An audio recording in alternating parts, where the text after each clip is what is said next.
നിരവധി വിവാദങ്ങൾക്കും പ്രതിസന്ധികൾക്കുമിടയിൽ ഗീതു മോഹൻദാസ് സംവിധാനം ചെയ്യുന്ന toxic fairy tale for grown ups എന്ന ചിത്രത്തിന്റെ ബോളിവുഡ് താരം കിയാര അദ്വാനിയുടെ ഫസ്റ്റ് ലുക്ക് പോസ്റ്റർ റിലീസ് ചെയ്തിരിക്കുകയാണ്.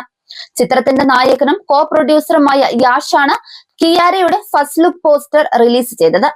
കിയാര അദ്വാനിയെ നാദിയായി അവതരിപ്പിക്കുന്നുവെന്നാണ് പോസ്റ്റർ പങ്കുവച്ചുകൊണ്ട് യാഷ് എഴുതിയത്.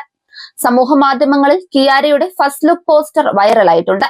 ഉയർന്ന സ്ലിറ്റുള്ള തറയോളം നീളമുള്ള കറുത്ത ഗൗണാണ് കിയാരയുടെ വേഷം. തിളങ്ങുന്ന സ്റ്റേജ് ലൈറ്റുകൾക്ക് കീഴിൽ സ്വർണ്ണ കടലാസുകൾ വിതറിയ പ്രകാശമുള്ള വേദിയിൽ ആത്മവിശ്വാസത്തോടെ നാദിയ നിൽക്കുന്നതായി കാണാം. സർക്കസ് പശ്ചാത്തലത്തിലാണ് പോസ്റ്റർ ഒരുക്കിയിരിക്കുന്നത്. വിഷാദ ഛായയാണ് കിയാരയുടെ മുഖത്തിന്. യാഷ്, കിയാര അദ്വാനി എന്നിവർക്കൊപ്പം ഷോയിൽ James, Darrell D'Silva, Nayanthara, Akshay Oberoi, Huma Qureshi, Benedict Garrett, Sudev Nair, Natalie Burn തുടങ്ങിയവരും പ്രധാന കഥാപാത്രങ്ങളെ അവതരിപ്പിക്കുന്നുണ്ട്. ഗീതു മോഹൻദാസിന്റെ ഭർത്താവും സംവിധായകനുമായ രാജീവ് രവിയാണ് ഛായാഗ്രഹണം നിർവഹിച്ചിരിക്കുന്നത്. നിർമ്മാണം KVN പ്രൊഡക്ഷൻ ഡിസൈനർ ആബിദ് TPയും കലാസംവിധാനം മിത്രരാജ് ചൌധരി, മോഹൻ B കെരയുമാണ്. 2026 മാർച്ച് 19 ചിത്രം പ്രദർശനത്തിനെത്തുമെന്ന് അണിയറക്കാർ നേരത്തെ പ്രഖ്യാപിച്ചിരുന്നു.